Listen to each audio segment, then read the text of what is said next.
TQ-TV is brought to you by Old Greenwood, North Lake Tahoe's four-season resort community and home of Jack Nicklaus Signature Golf. Hey, next we're going to go behind the scenes and through the lens on a real ski shoot with ski cinematographer Scott Gaffney.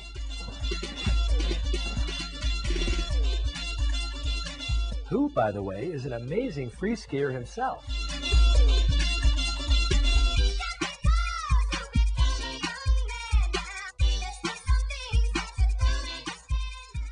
Well, my name is Scott Gaffney, and I've been a cinematographer and ski filmmaker for roughly 13, 14 years now. I work with a company called Matchstick Productions, and they deal with all the business side, and I'm just one of the co-directors. So I shoot and I edit and I do the fun stuff. Well, it all starts the night before, you know, planning, getting the whole group together, getting everyone geared up on a certain place to go. We try to figure out a place where no one else is going to go to.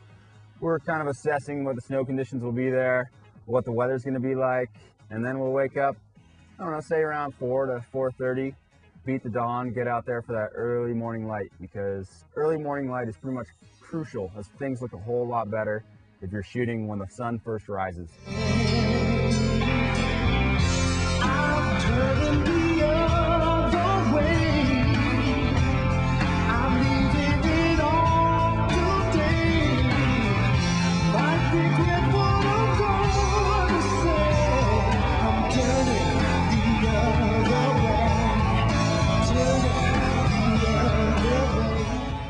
What we do when we're shooting out there helicopter skiing is we tend to fly out to a zone and we'll see this amazing ridge and all these lines off it, and we'll set the helicopter down and we'll sit there with our skiers and we'll study these lines, and maybe the camera guy will pick out a certain line, a skier might point out a certain line. I get all the cameramen in position and then bang, it's on.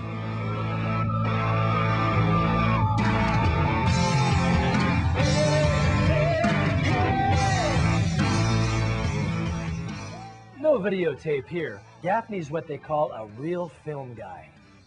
Real film guy. Real film guy means actually shooting film. We're shooting footage and we're making ski films.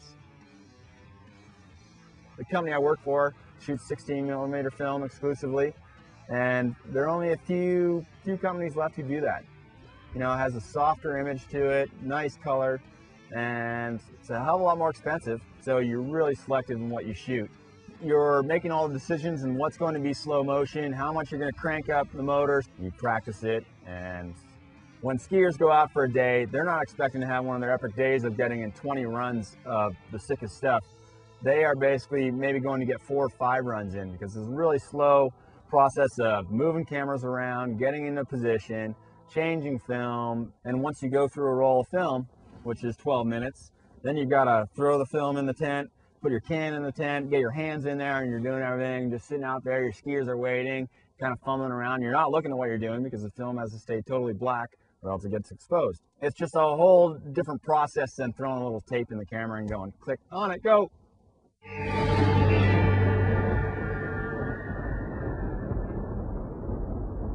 The coolest thing about my job is that I've gotten to travel the world and get paid for it. I've gone to, I don't know, Alaska's considered like the epitome of skiing, and I've been up there 4 or 5 times, and I've gone to Norway 3 or 4 times, been to Russia and Nepal, and pretty much all over the world to these dream locations. And now here I am 10 years later, stuck doing the same thing and hating every moment of it. Skiing every day, going to all these beautiful locations all over the world. God, it sucks.